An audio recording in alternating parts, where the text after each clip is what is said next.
Recording in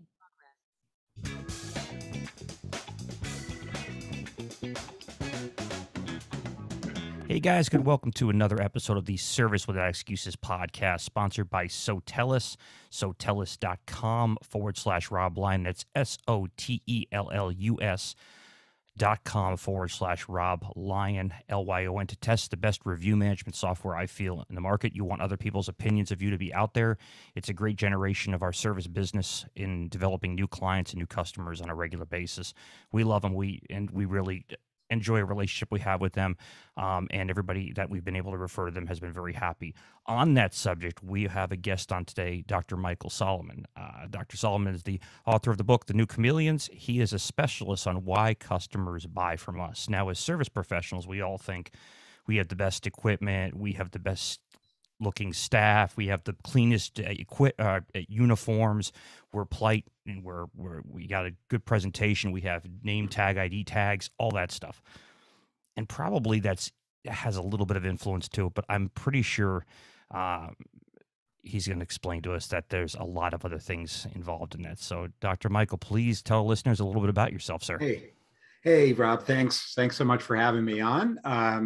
I'm currently a professor of marketing at St. Joseph's University in Philadelphia, and I specialize, as you said, in teaching and speaking and writing about consumer behavior, the reasons that we buy. So I'm a psychologist by training, and I try to apply what we know about the way we think to the way we buy.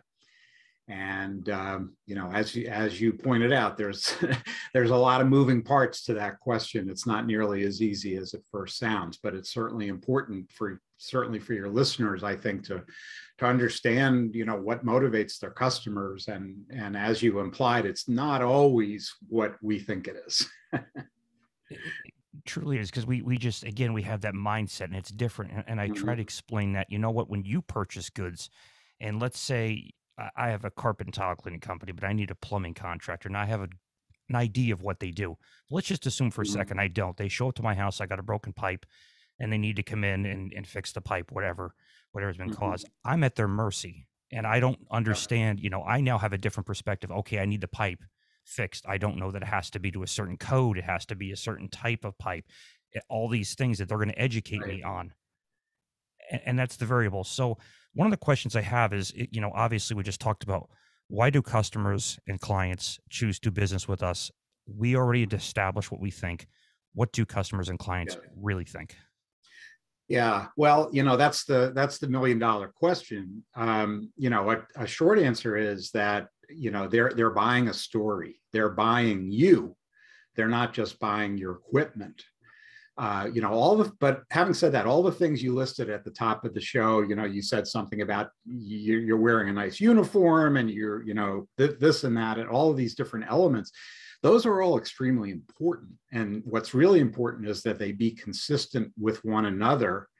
And the reason that they're so important is they're helping to tell a story. And that's what people are buying. And in the case of a service business, that story, I'm not implying that they want to, that your customer wants to marry you and move in with you. It's not like that.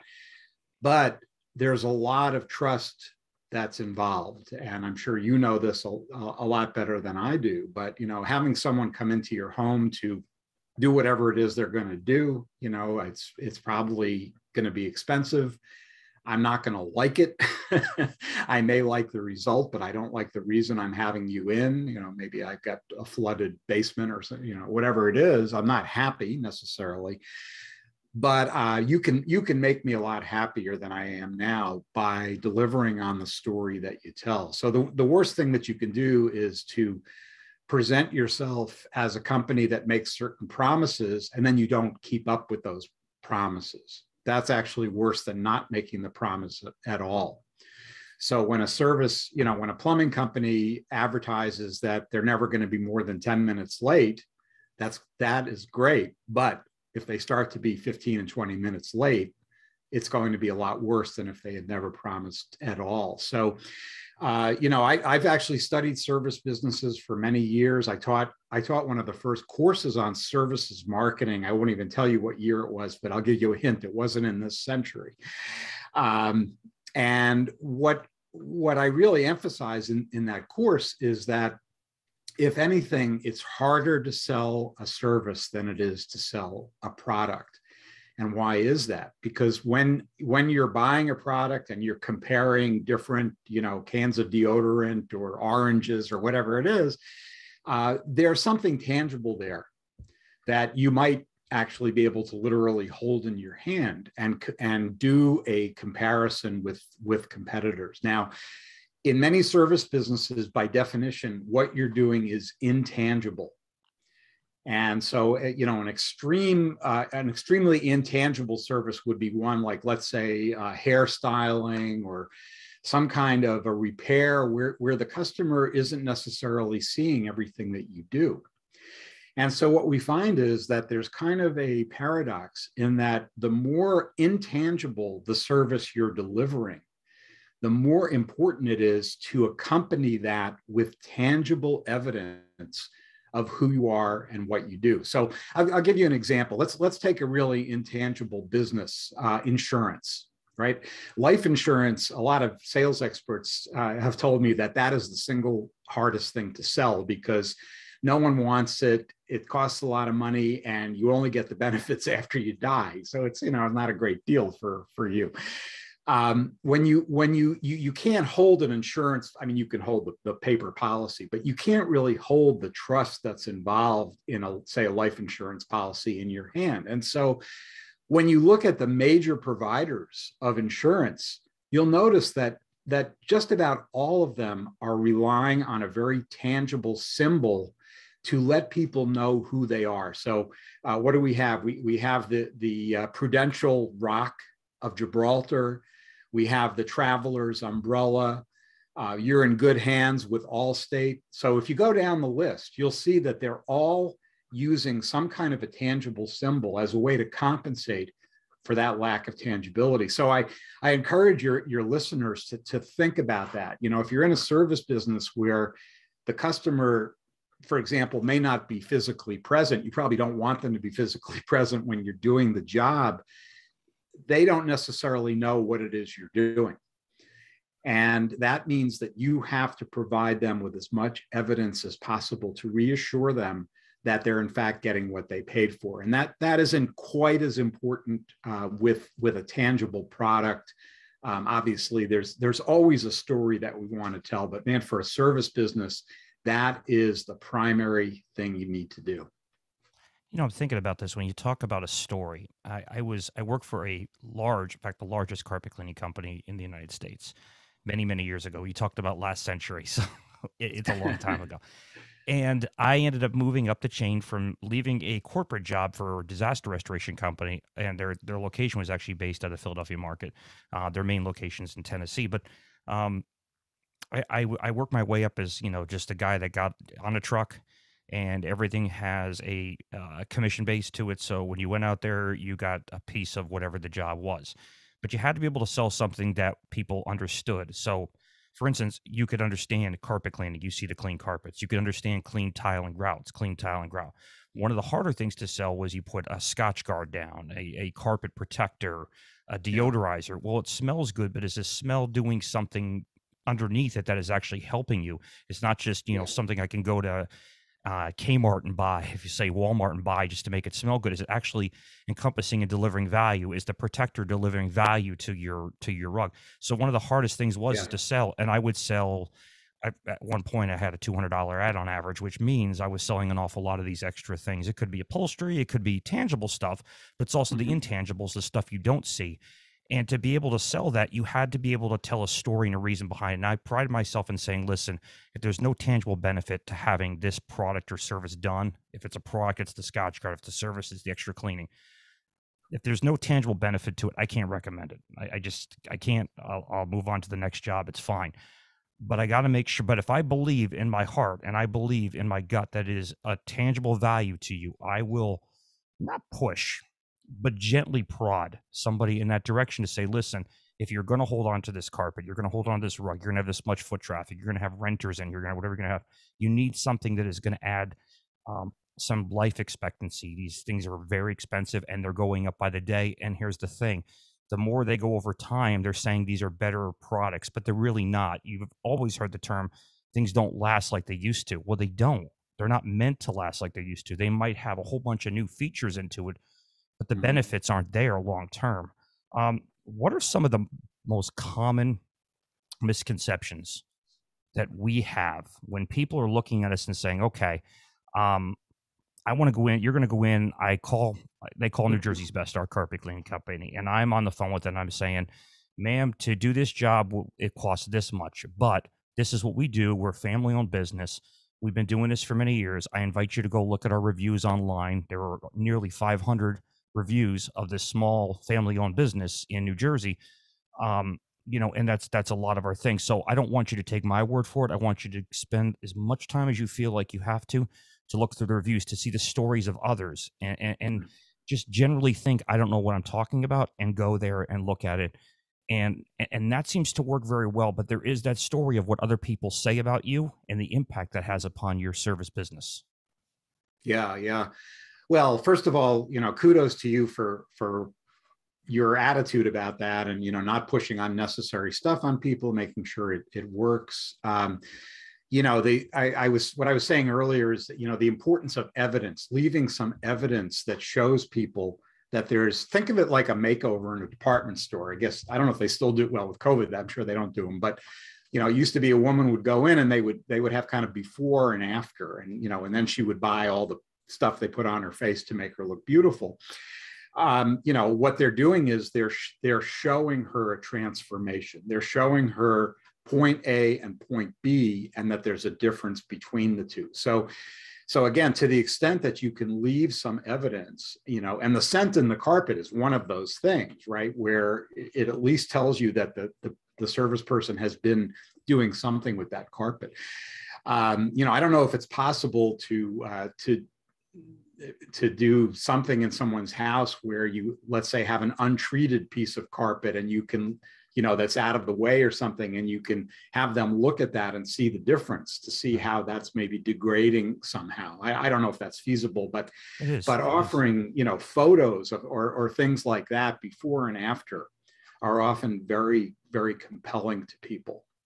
So that's certainly one thing that you can do, but again, the telling stories, the other people telling stories nowadays with social media. Of course, this is not news, but people are reading reviews about everything, and they are looking. So one of the misconceptions that you asked about maybe is that people really aren't motivated to do a lot of homework when they're choosing, let's say, a carpet cleaning company or something like that.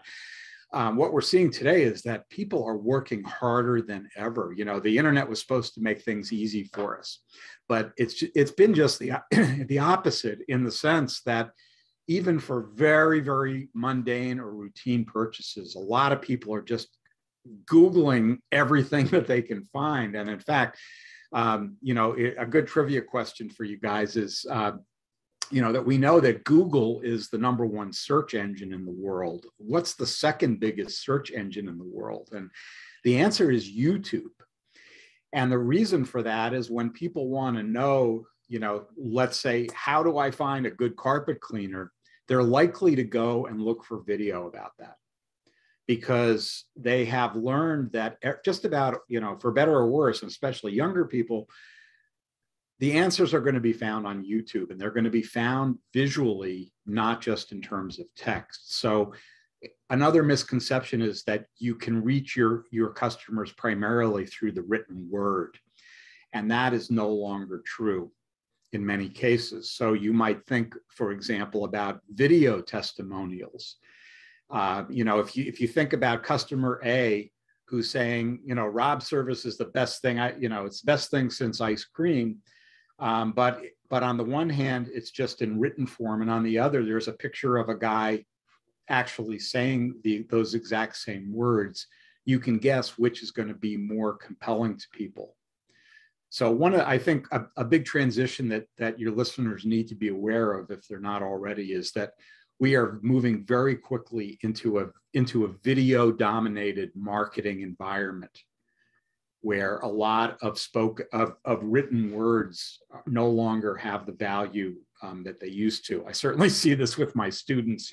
They hate to read more than a paragraph. They're not linear thinkers like we were trained to be. And so as you're attracting customers, especially from those younger generations, you have to speak their language, and that language is here, not so much here. You're saying something unbelievably profound. So I am a YouTube addict. I am clearly, I'm not a social media, I'm a YouTube addict. So like I pay for the YouTube premium service. It's $15-20 a month, whatever. And it allows me to see no commercials and not to see all these little ads. But they sneak it in some way through the stuff, and that's clever. But I do all of my research through YouTube, which is owned by Google. So you're when I'm searching stuff on you, I'm watching podcasts. I didn't go and search your name to, whatever the podcast, wherever it's listened to. Now, I do know a lot more people listen to these than watch, but that's changing. That dynamic's changing. I never started my YouTube channel to put these podcasts up to be anything of any growth. Before I knew it, I had a couple thousand subscribers on YouTube. I'm going, how did this happen? It wasn't even an intent. It was just a video placed for people to watch it because I knew it's a media that I liked. Yeah. I said, it's got to be a need for it. I know people do video podcasts. I, like you, grew up in a generation where you listened to a radio, and AM radio was more dominant than FM radio when I was a kid. And FM radio started coming out. And it was there, but it wasn't really. So I listened to everything. So I learned things through hearing something more than visual. But that's changing. Now I'm watching it more through visualization, and I'm watching YouTube, and I'm going, that's my research. I had to research a digital mixer. I went to YouTube. I had to research your content. I went to YouTube, and I got more than enough content to do this podcast from just watching a couple, an hour or two worth of stuff on YouTube. I got a really good picture.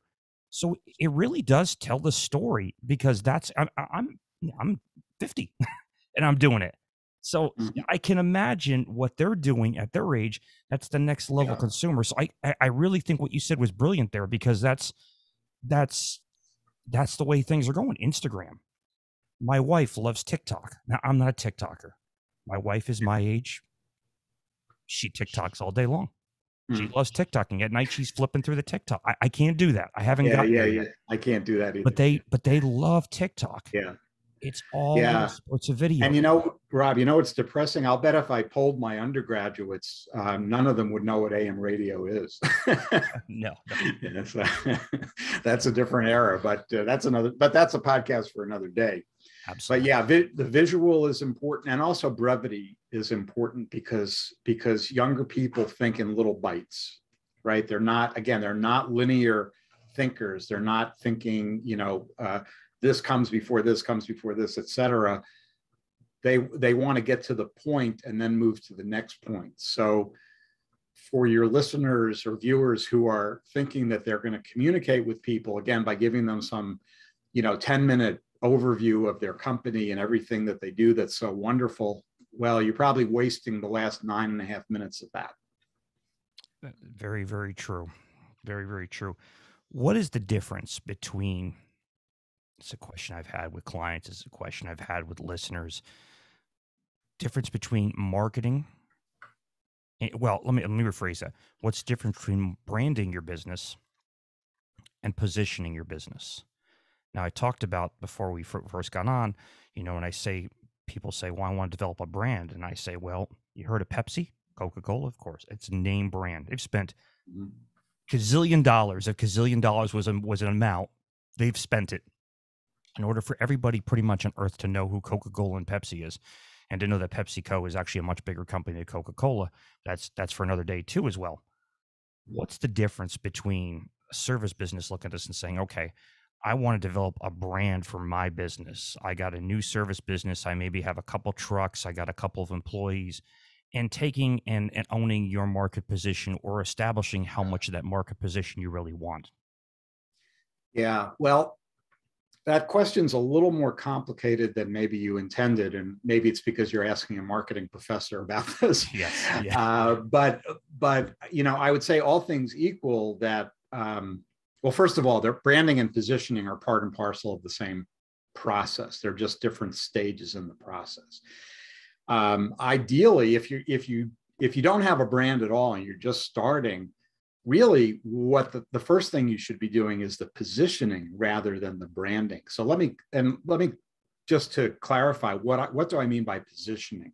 And maybe it's the same thing you mean, but if not, you can tell me. Positioning means that you're looking at how, if you will, the personality of your brand or the benefits of your brand.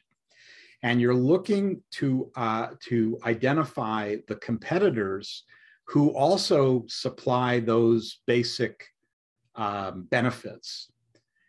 And that is your immediate competition. So one thing that positioning does, for example, is that it identifies opportunities where other competitors are not there, at least yet. So for example, when Budweiser back in the early 1980s came out with this invention, well, actually they didn't invent it, but they came out with their version of a light beer. That was the result of a positioning study that made them realize that, you know what, there's a lot of people, including a lot of women, but a lot of people in general who are looking for a beer that, you know, the commercials, you know, less filling tastes great, right? And at the time, there wasn't really anybody in that space. They were all in the kind of the heavy duty beer space, you know what I mean? And so Budweiser saw an opportunity. And so today, you know, if you were going to develop Rob's beer and you wanted to position it as a light beer, you would obviously have a lot of competition from Bud Light and Miller Lite and many, many others that weren't there at the time. So you might decide that that space is too crowded. You know, maybe there's a different space that you can occupy, like, I don't know, vegan beer, whatever. I'm just making it up. But the point is that what positioning does is it identifies strategic opportunities, and it tells you who are your direct competitors so you can benchmark against them. Now, once you're able to do that, so let's say now Budweiser has identified this opportunity. That's their positioning stage. Now they need to develop a brand that will show people or communicate to people that they have an offering that's in that space. Okay, so Bud Light obviously communicates that. Right. But what they didn't do was, and this is probably the most, when you talk about misconceptions, the biggest mistake that the big guys make is that they invent a new product or service because they can. And then they say, now I wonder who will buy it. And I have worked with a number of very large companies that have made this mistake. I'm always amazed by it because they should be more sophisticated, but they're not, because they come up with a great idea and they say, okay, now we got to find a market for it. That is, marketing 101 says do the opposite. Identify your market, identify an unmet need, and then develop the product or service that is going to address that need. So in services businesses like the ones you're talking about, you know, maybe there's an application that is not very popular or it hasn't really caught on yet, like, I don't know, carpet cleaning in condominiums. I mean, you could, you know, I don't know this business very well, you do, but maybe there's an area where people aren't really doing a lot of business right now, or maybe there's opportunities to buy carpeting that's more sustainable, for example. That I'm sure is a concern for some consumers. So if you decided to develop a sustainable carpet product, you know, that was better for the environment, and, you know, when you threw it out, it wasn't going into a landfill or something. That's a big problem in the textile business. You know, then you could start to develop a personality for your brand. And that personality would include things like, you know, the color palette that you use, the logo that you use, many, many different things. So let's say, for example, you were developing a sustainable carpet brand. Well, you know, you probably have green somewhere in your logo because people have learned that green means sustainable. So the key is to figure out where you need to be in the market, and then to identify the kinds of symbolism that people use to put products into that space. To learn, for example, that green means sustainability. So even at that very basic level of colors, you can't get much more basic than that. If you're designing, let's say, a logo or uniforms for your people, what have you, at that very basic level, colors have enormous psychological meaning. And so, just, back in the day, about over 100 years ago, there was an executive at Campbell's Soup who liked the Cornell University football team. I guess he went to Cornell probably, and they wore a red and white uniform. Right. Now, when you look at Campbell's cans today, guess what they are? They're red and white. That was because this guy just liked the football team. In other words, it was a pretty random decision. Right. Now, if Campbell's was deciding today to assign a color to a new product, I can assure you that they wouldn't be just asking people, what are your favorite colors? Right. They would be doing a lot of thinking about what different colors evoke in different people? What kind of meanings do they evoke? And I'm only using color as just one example, because everybody can relate to that. And in a service, like in a cleaning business, I would think that the most potent color, frankly, is white, just because it denotes to people innocence and purity and cleanliness, right? So there's an example where people are making this kind of arbitrary association, and there are many, many others that follow that. But always have that strategy in mind and be consistent. Don't create a brand that is saying one thing here, but another thing there. Everything needs to be coordinated. One of the things I did with my first business in Pennsylvania when I lived there is I wanted to have, I'm an asthmatic with allergies. So I wanted to have a healthy product. Now, back in 2005, to buy a healthy product that worked to actually clean the materials was very hard to find and was very, very expensive. Yeah. But I felt that was my niche. My competitors around me, I know for a fact, because I still talk to some of them today, all thought I was a moron. Because they're like, nobody cares about natural. They care about clean. Nobody gives a damn. It doesn't matter to them. They just want clean carpets. They want clean floors. And I'm like, no. If you look at who is buying the products, it's mostly women. It's not men. They care about these types of things. They got their kids crawling around on the floor. They got a newborn baby maybe crawling on the floor. They cared. So the position, from what I'm gathering, and you can correct me, please, if I'm wrong, the position was the natural-based products within the encompassment of carpet cleaning, but we had natural. And you were talking about beer before. Think about New Jersey here, and I think in where you're at, especially where you're at in Philadelphia, microbreweries are a huge thing.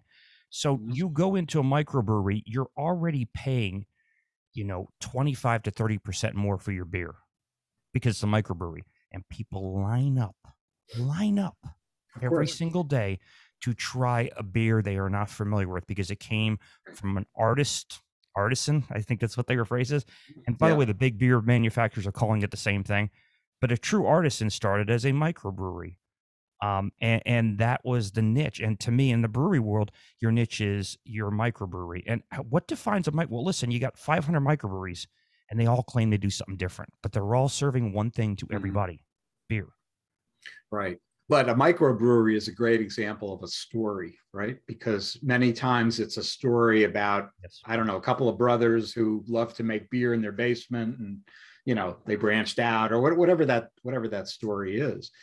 But what you said also is important because it's a reminder that things don't stay the same. In other words, just because you think you understand your business environment today doesn't mean it's going to be the same way tomorrow. Now, we've seen that with the pandemic, big time. But when you talk about, in 2005 or so, people weren't ready for sustainable products, for example.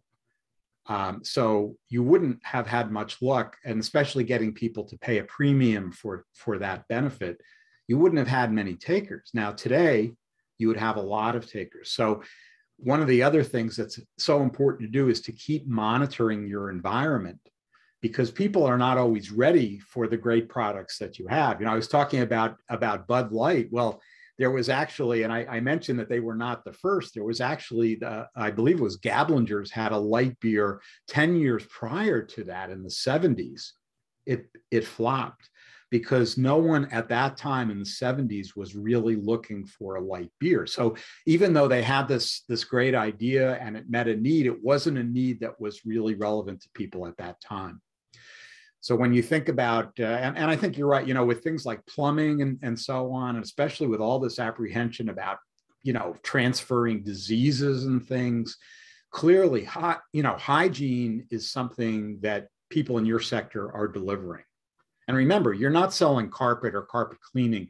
You're selling hygiene. You're selling a feeling of purity. You're selling wellness. Those are the things that you're selling. You're not selling the fact that you have a state-of-the-art carpet cleaner. As we like to say in marketing, a company tries to sell a 3/4 inch drill bit, but the customer buys a 3/4 inch hole. So don't sell them the drill bit. Sell them the results of what they're going to get. It's the feature and the benefit type analogy. Yes. Yeah, it's you could go on and on. There's just so many variables to how things are. I'm also a musician, and I'm partner up with a bunch of really good musicians in the area. We play quite a bit, something we enjoy doing. Takes up a lot of time, but it's an enjoyable part of time. Mm-hmm. And all of us, in fact, I'm getting together with a lot of them this evening. We're all playing different projects, but we get together at like an open mic thing. We don't have the extra time to go there, but we all get together because we enjoy, and it's a good camaraderie, very much like I treat our business. I'm friends with a lot of my competition. Some would say, well, that's a competitor. He's in this band. That's a competitor. He's in this business. That's this. You can find really good variables and commonalities. The biggest enemy to a business, I don't care if it's service business, I don't care if it's a retail business, I don't care what it is bad service, is bad products, is products that don't work. If you go and you hire a carpet cleaner, and I'm just using carpet cleaning as an example, and they do a terrible job, your first and utmost impression is they all are terrible. And that's a bad story that's being told about, and it's an untrue story. Big thing I find is in our business, we use a lot of truck mounted. People use things that are mounted in the truck like I do. Okay. So 70% of the regular carpet cleaners out there, or tile and grout cleaners, which is the most the focus of our business, use a truck. It's amazing to me when I describe to people how we do the service and it goes to the truck, that they have no concept that it goes all out to the truck and then gets filtered out from there. But yet 70% of the businesses that do what we do all have the same type of equipment. We got to buy it from a distributor. We don't make it. It all comes and we kind of piece it together. We buy it all as one, whatever it is, but it's still something that's going out to the truck. But they're amazed that all the dirt is going to the truck. And all I'm doing is telling a story. And a lot of people don't, you have these things that they've been doing. Stanley Steamer started in 1964 with a truck system. It's been around a long time. And I love that, because that's a great example of potentially of evidence. I mean, if I get you to do that to my house and then you show me all the gunk that came out, right? It's gross. Maybe I don't want to spread it on a sandwich, but man, now I can see what I'm paying for. That's exactly what I'm talking about. The tangible benefits to what you have. Yeah. Michael, thank you so much for your time today. I appreciate it. Are there any parting things you want to leave our listeners with? Obviously, I want you to give them your information and how to find you, and I'm going to put it in the show notes and, of course, in some other areas when I send everything out. But with some final moments or final suggestions you might want to give to our listeners. Yeah, well, I guess, what I'd say is always try to put yourself in your customer's shoes. Don't just imagine that, this would be the way they would like us to do it. Many businesses do that. The senior executives sit around in their offices. They say, I wonder if our customers would like this. Yeah, probably, because I like it. But the reality is that in order to experience this story that I'm talking about, you need to hear the story like other people, like your customers hear it. And, there's a lot of activity these days built around what's been called journey mapping. And I encourage people to look into this. What it basically means is, don't just focus on the point in the process where, let's say, there's a transaction, right, where your customer signs a contract or something like that, but understand the process that they use from the moment, or even before, the moment that they realize, I need to get someone in here to look at this. Right. And then try to understand all the steps that they go through as they, let's say, do research on, they're probably going to Google carpet cleaners. That's what I would do probably, carpet cleaners in Philadelphia, or I would use a rating service of some kind. But there may be things, if you navigate your own processes, like go to your own website and try to make an appointment, you might discover that there's a roadblock there you hadn't thought about. Right. Because you never saw it from your customer's perspective. So I would say empathy is the single most important quality that differentiates failures from successes. Companies that not only believe in what they're delivering, but they understand the experience from the customer's point of view. And it's almost like those, what's that show, Secret Boss or something like that, where the CEO, he pretends to be undercover. Well, that is a really good thing to do, because you may discover, let's say you masquerade and retailers have secret shoppers that do this. Let's say you order someone to come from your company and they don't take off their boots at the door, even though they're supposed to. Well, you never would have found that out unless you were in the trenches. Very, very true. Never forget where you came from, and you can always learn from it. No doubt. What is the best way for our listeners to find out about you? I know it's michaelsolomon.com, but are there any other places and resources you might want to live? Well, they can find me on LinkedIn as well, but at michaelsolomon.com, I do have some free resources that people can download if they're interested. There's also information, I guess I might as well give a quick plug to my latest book, which I'll hold up here. Well, it's a little hard to see it with the green screen and all. In fact, it's impossible, right?